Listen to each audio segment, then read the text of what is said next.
When you're learning a language should be really fun. It can be challenging, but you always want to make sure that learning the language is fun.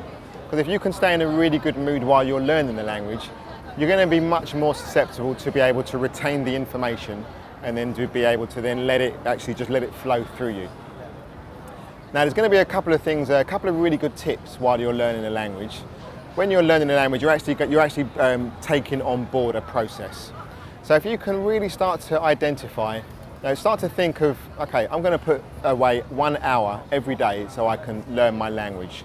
Whether that hour be in the morning, whether that hour be in the afternoon, but just start to plan that activity into your day.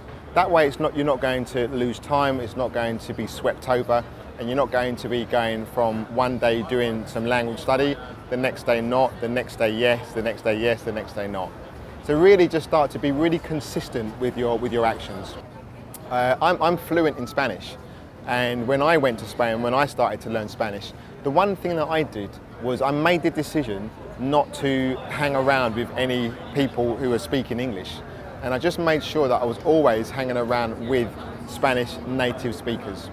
It was really difficult at first. Sometimes I would be sitting around a dinner table, the only non-Spanish person there, and just trying to pick up what everybody was saying. Sometimes people would ask me a question, didn't really understand what was fully being asked to me, but everybody is really patient when you're learning the language, and the more that you can put yourself into those situations, they're uncomfortable at first, but then they do then start to become comfortable.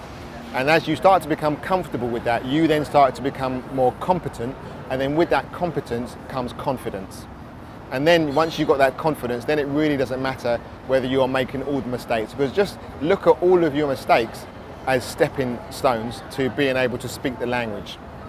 Because the more mistakes you can make is the quicker that you're actually going to start to begin to speak the language. Now, other things that you can do is you can give yourself writing exercises. You can spend some time at the cinema, go to a cinema, maybe a original cinema, but watch some native speaking films. Watch some, maybe go to the theatre, maybe go to a different playhouse in that area.